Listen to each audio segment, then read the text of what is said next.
लोग सू से करें, नाकाम सरकार है, ये फैलियो सरकार है, पूरी तरह से जन विरोधी सरकार है, किसान विरोधी सरकार है, महिला विरोधी सरकार है, युवा विरोधी सरकार है, रोजगार विरोधी सरकार है, छात्र विरोधी सरकार है। बांग्लादेश में हो रहे हिंसा के ऊपर अब क्या कहना चाहेंगे? देखिए, अब तो सीधे सीधी मैं भारत सरकार, मोदी सरकार से मांग करता हूँ, हमारे देश में खेलने वाला बांग्लादेशी हैं? जब कौन होता है बांग्लादेशी भारत में खेलने वाला है? बांग्लादेशी को यहाँ क्यों घुसने देंगे हम लोग? हम लोग तो बांग्लादेशी को निकालने की यहाँ बात कर रहे हैं।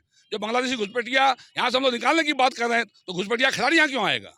क्या इंडिया में खिलाड़ी नहीं अच्छा? तो जब वो हारती है तो वो विधवा विलाप ईवीएम को लेकर के करती है, और यहाँ जो ईवीएम से दूर भाग रही है, इसके पीछे क्या कारण, क्या कहना चाहेंगे? हारने से विधवा विलाप ईवीएम पे और जीतने से बहुत खुशी। शाहरुख खान को हीरो किसने बनाया? देश के बहुसंख्यक हिंदू समाज ने बनाया, इस देश के मुसलमानों ने बनाया।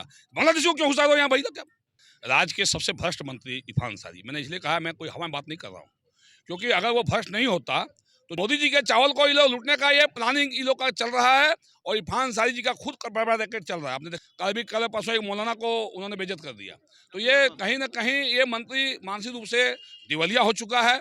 और मैं हेमंत सरकार से मांग करता हूँ कि ऐसे मंत्री को अविलंब बर्खास्त करे। अब थोड़ा तुम लोग छात्रवृत्ति के ऊपर, जहाँ पे बोला जाता है कि मैया जो ना खटाखट जाता है, तो छात्रवृत्ति खटाखट क्यों नहीं आ रहा, क्या कहना चाहिए? धान अधिक प्राप्ति केंद्र इनके खुल गए 700, कहीं पे किसानों को 48 घंटे में भुगतान नहीं हुआ, और कई धान क्रय केंद्र इनके बंद हो गए। इन्होंने कहा था 3200 रुपया में न्यूनतम समर्थन मूल्य दूंगा, कांग्रेस ने तो कहा था कि मैं 3400 दूंगा। कहाँ गए इनके न्यूनतम समर्थन मूल्य? इसीलिए कहीं ना कहीं छात्रवृत्ति की बात आप कर रहे हैं। छात्रवृत्ति इतना ज्वलंत मुद्दा है इस राज्य के लिए, बच्चों का छात्रवृत्ति को भी ये सरकार रोक के रखी है। अगर सरकार के खजाने में पैसा नहीं है, क्यों सरकार में बैठे हुए हैं? अडानी अगर बिजली सप्लाई अगर बंद कर दे तो शायद त्राहिमाम बन जाएगा, बांग्लादेश अंधेरा में बिल्कुल, रह जाएगा। तो क्यों नहीं? अडानी का बिजली भी बांग्लादेश जाने का हम विरोध करते हैं, उसका भी रोक लगनी चाहिए। उसकी अडानी को अगर बिजली बेचना है तो भारत में बेचे हो, चाहे दूसरे किसी देश में बेचे, बांग्लादेश पर बंद करना चाहिए। नमस्कार, मैं रवि रंजन, आप देख रहे हैं आरभार 24। अभी हमसे खास बातचीत के लिए झारखंड सरकार के पूर्व मंत्री सारठ के पूर्व विधायक रणधीर सिंह जी मौजूद हैं। उनसे हम लोग जानेंगे कुछ महत्वपूर्ण बिंदुओं पे कि उनका क्या राय है, वे क्या कहते हैं। आइए पहले जानते हैं। विधायक, जब भी आप जो है ईवीएम का बात कर रहे थे, अच्छी जो है जब वो हारती है तो वो विधवा विलाप ईवीएम को लेकर के करती है, और यहाँ जो ईवीएम से दूर भाग रही है, इसके पीछे क्या कारण, क्या कहना चाहेंगे? हारने से विधवा विलाप ईवीएम पे और जीतने से बहुत खुशी। देखिए, झारखंड में दो बार हेमंत सोरेन के नेतृत्व की सरकार आ गई। अगर ईवीएम में गड़बड़ी होता तो यहाँ पर इंडिया गठबंधन की हेमंत सोरेन की सरकार नहीं आती। इसलिए भारतीय जनता पार्टी स्वच्छ राजनीति करती है, और डिजिटल इंडिया आज बनाने की बात मोदी जी कर रहे हैं। पूरे देश में जहाँ भी चुनाव हो रहे हैं, नगर निकाय के चुनाव, चाहे पंचायती राज के चुनाव, सभी जगह एनडीए शासित राज्यों में वहाँ ईवीएम से चुनाव हो रहा है। 2018 में भी झारखंड प्रांत के अंदर रघुवर दास जी की सरकार में ईवीएम से ही चुनाव हुआ था। इस बार फिर भारतीय जनता पार्टी उसको मांग कर रही है कि ईवीएम का चुनाव न सिर्फ chairman, deputy chairman, mayor, deputy mayor का ही ना हो, बल्कि अपितु वार्ड पार्षद का भी चुनाव ईवीएम से हो, ताकि किसी तरह की गड़बड़ी की कोई गुंजाइश नहीं हो। और विपक्ष इसलिए चाहता, कांग्रेस, जेएमएम और राजद का जो यहाँ जनाधार झारखंड के अंदर शहरी क्षेत्रों में नहीं है, वो चाहती है कि अगर ईवीएम से चुनाव होता है तो स्वच्छ चुनाव हो जाएगा, और दलीय आधार पर चुनाव हो जाएगा तो भारतीय जनता पार्टी के कैंडिडेट जीत के आज़ादे आ जाएंगे, और सरकार की किरकिरी होगी। सरकार अपनी किरकिरी से बचने के लिए आज दलीय आधार पर चुनाव से वो भाग रही है, साथ ही वो ईवीएम से भी चुनाव करने से पीछे हट रही है, ताकि गड़बड़ी वो सरकार गड़बड़ी कर सके। आपने में रेल मंत्री का नाम लिया, स्वास्थ्य मंत्री और खाद्य आपूर्ति मंत्री इरफान अंसारी हैं। वे तो कहीं पे जो है कि अपने खुली मंच पे कार्यक्रम कहा कि अगर डीलर जो कुछ राशन काट ही लेता है तो क्या होगा, क्या कहना चाहेंगे? उन्होंने कहा कि हंसी मजाक। मैंने हंसी मजाक में वो बात नहीं कहा उन्होंने। मैंने इसलिए भी कहा कि राज्य के सबसे भ्रष्ट मंत्री इरफान अंसारी, मैंने इसलिए कहा मैं कोई हवा में बात नहीं कर रहा हूँ, क्योंकि अगर वो भ्रष्ट नहीं होता तो जनता ने चुन के भेजा है ना। मंत्री जनता के लिए वो है, और वो बात कर रहे हैं जो डीलर है, डीलर को अगर आपको डीलर को देना है, डीलर पर इतनी हमदर्दी है तो डीलर का कमीशन बढ़ा दीजिए, डीलर को मानदेय दे दीजिए। आप डीलर को, जो भी हमारे डीलर भाई हैं इस राज्य में, वो उनको मानदेय देना चाहिए खाद्य आपूर्ति मंत्री को, उनका कमीशन पर बोला पर कमीशन बढ़ा दीजिए आप। लेकिन आप कह रहे हैं सीधे, आप कह रहे हैं कि उनको आधा किलो काट लीजिए आप। एक गरीब जनता का अगर आधा किलो काट लेता है तो एक जनता का 20 रुपया सीधा चला जाता है। तो ये जनता, बेचारी जनता को जो केंद्र सरकार, मोदी सरकार, चूंकि इरफान अंसारी तो राशन दे नहीं रहा है, हेमंत सरकार वो राशन दे रही है, राशन तो मोदी जी दे रहे हैं, और चावल तो मोदी सरकार दे रही है।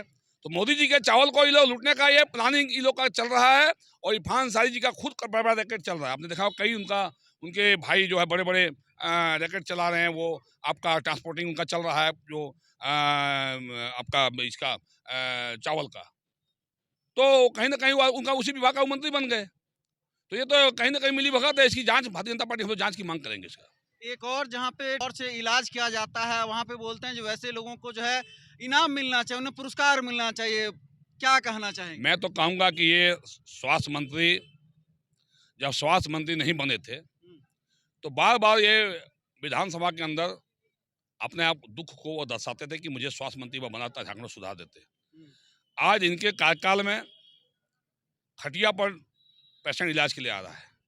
इनके कार्यकाल में जो है HIV का ब्लड चढ़ा दिया जाता, संक्रमित ब्लड चढ़ा दिया जाता है बच्चों को। इनके कार्यकाल में टॉर्च जला का ऑपरेशन किया जा रहा है। इनके कार्यकाल में मोदी सरकार के महत्वाकांक्षी योजना 108 एम्बुलेंस को बंद कर दिया। मोदी जी जो 6 मेडिकल कॉलेज इस राज्य को फिर से दिए हैं स्वास्थ्य मंत्री नड्डा जी ने। एक मेडिकल कॉलेज जमरा में बनने जा रहा है, एक देवघर में बनने जा रहा है, एक साहिबगंज में बनने जा रहा है। पहले फूलो जानवर मेडिकल कॉलेज दुमका में बना, एम्स मोदी जी ने दिया। तो आज जो 6 मेडिकल कॉलेज दिया उसका भी श्रेय झूठा लेने का प्रयास ये मंत्री कर रहे हैं। तो ये मंत्री को खुद पता नहीं है वो क्या बोलते हैं, कब क्या बोलते हैं। कल परसों एक मौलाना को उन्होंने बेइज्जत कर दिया। तो ये कहीं ना कहीं ये मंत्री मानसिक रूप से दिवालिया हो चुका है। और मैं हेमंत सरकार से मांग करता हूं कि ऐसे मंत्री को अविलंब बर्खास्त करे। और कांग्रेस पार्टी के भी नेताओं में तनी भी अगर नैतिकता बची है तो ऐसे मंत्री को इमीडिएट हटावें। सरकार की जो किरकिरी हो रही है, किरकिरी से सरकार तभी बच सकेगी। अब थोड़ा हम लोग छात्रवृत्ति के ऊपर, जहाँ पे बोला जाता है कि मैया जो ना खटाखट जाता है, तो छात्रवृत्ति खटाखट क्यों नहीं आ रहा है, क्या कहना चाहिए? कहाँ मैया योजना खटाखट जा रहा है, आप लोगों को सही पता नहीं है। मैया योजना का उनका वादा है जो घोषणा मैया जो खटाखट जाएगा, वो तो बोलेगा ना सरकार में, वो तो बोलेंगे ही। कोई अपनी दुकान के सामान कोई खराब करते हैं क्या? जो वो तो किस दुकान में कितना अच्छा सामान मिलता है तो लेने वाले ग्राहक तय करेंगे ना। तो हम लोग विपक्ष में है, जनता जो आज बातें उठा रही है कि मैया योजना में पहला किस्त में 57 लाख लोगों का नाम चढ़ा और नाम पैसा मिला, उसका आज हट के जो है इस सरकार ने हटा के 32 लाख कर दिया, 25 लाख लोगों का नाम हटा दिया। खटाखट कहाँ जा रहा है? आज एक और मैया योजना में नाम हटा दिया। पेंशन सही तरीके से बुढ़ा बुजुर्ग को पेंशन नहीं मिल पा रहा है, दिव्यांग पेंशन नहीं मिल पा रहा है। हेमंत सरकार ने क्या कहा था कि पेंशन हम बढ़ा के 3000 कर देंगे, क्यों नहीं किया? धान अधिक प्राप्ति केंद्र इनके खुल गए 700, कहीं पे किसानों का 48 घंटे में भुगतान नहीं हुआ और कई धान क्रय केंद्र इनके बंद हो गए। इन्होंने कहा था 3200 रुपया में न्यूनतम समर्थन मूल्य दूंगा, कांग्रेस ने तो कहा था कि मैं 3400 दूंगा। कहाँ गए इनके न्यूनतम समर्थन मूल्य? इसीलिए कहीं ना कहीं छात्रवृत्ति की बात आप कर रहे हैं। छात्रवृत्ति इतना ज्वलंत मुद्दा है इस राज्य के लिए, बच्चों का छात्रवृत्ति को भी ये सरकार रोक के रखी है। अगर सरकार के खजाने में पैसा नहीं है, क्यों सरकार में बैठे हुए हैं? आपका अवैध बालू, अवैध कोयला, अवैध पत्थर जो है, जिसका बिना रॉयल्टी का, बिना चालान का आप यहाँ से बाहर निकाल रहे हो, सरकार का राजस्व का नुकसान हो रहा है। और आपने कोयला में 450 रुपया प्रति टन सेस लगा दिया, उसके बाद भी आप नहीं दे पा रहे हो। तो कहीं ना कहीं सरकार की नाकामी है। ये नाकाम सरकार हम लोग शुरू से करें, नाकाम सरकार है, ये फैलियो सरकार है, पूरी तरह से जन विरोधी सरकार है, किसान विरोधी सरकार है, महिला विरोधी सरकार है, युवा विरोधी सरकार है, रोजगार विरोधी सरकार है, छात्र विरोधी सरकार है। अब थोड़ा हम लोग चलते हैं बांग्लादेश के ऊपर। बांग्लादेश में हो रहे हिंसा के ऊपर अब क्या कहना चाहेंगे? देखिए, अब तो सीधी मैं भारत सरकार, मोदी सरकार से मांग करता हूं कि वहाँ सैन्य कार्रवाई होनी चाहिए। बांग्लादेश की सरकार को हटा, हिंदू सरकार को हटाकर एक अच्छी सरकार वहाँ बनावें और मोदी जी में हस्तक्षेप करें। और तमाम हम देश के हिंदू भाषियों से भी कहना चाहते हैं इस मुद्दे को लेकर पूरे देश में आंदोलन करें ताकि एक दबाव बांग्लादेश पर जाए। एक जो है केकेआर को लेकर के मुस्तफिजुर रहमान जो क्रिकेटर, उनको रिलीज करने के लिए जो बीसीसीआई ने कौन होता है हमारे देश में खेलने वाला? बांग्लादेशी है। जब कौन होता है बांग्लादेशी भारत में खेलने वाला? बांग्लादेशी को यहाँ क्यों घुसने देंगे हम लोग? हम तो बांग्लादेशी को निकालने की यहाँ बात कर रहे हैं। जो बांग्लादेशी घुसपैठिया यहाँ से हम लोग निकालने की बात कर रहे हैं, तो घुसपैठिया खिलाड़ी यहाँ क्यों आएगा? क्या इंडिया में खिलाड़ी नहीं अच्छा? तो आपने कौन होता है शाहरुख खान को चुनने वाला? शाहरुख खान को चुनना है तो इंडिया का खिलाड़ी को चुने। शाहरुख खान को हीरो किसने बनाया? देश के बहुसंख्यक हिंदू समाज ने बनाया, इस देश के मुसलमानों ने बनाया। बांग्लादेशी को क्यों घुसा दो यहाँ भाई? क्या तो यहाँ पे जो पूरे लगभग जो है, अगर अडानी अगर बिजली सप्लाई अगर बंद कर दे तो जो है त्राहिमाम बन जाएगा, बांग्लादेश अंधेरा में। बिल्कुल, अडानी का बिजली भी बांग्लादेश जाने का हम लोग विरोध करते हैं। उसका भी रोक लगनी चाहिए। उसकी अडानी को अगर बिजली बेचना है तो भारत में बेचे हो, चाहे दूसरे किसी देश में बेचे, बांग्लादेश पर बंद करना चाहिए। अब आपके शहर मधुपुर में भरोसे का नाम कंप्यूटर पॉइंट। भाई साहब, ऑफिस के लिए अच्छा कंप्यूटर, लैपटॉप, प्रिंटर या सीसीटीवी कैमरा चाहिए या स्टडी के लिए लैपटॉप बजट में उपलब्ध है। ब्रांडेड लैपटॉप या कंप्यूटर सिर्फ 14,999 से शुरू, EMI पर भी उपलब्ध है। साथ ही सभी प्रकार के रिपेयरिंग की सुविधा बहुत ही कम समय में उपलब्ध है। ऑफिस, स्टडी या गेमिंग, हर जरूरत का एक ही जगह, कंप्यूटर पॉइंट।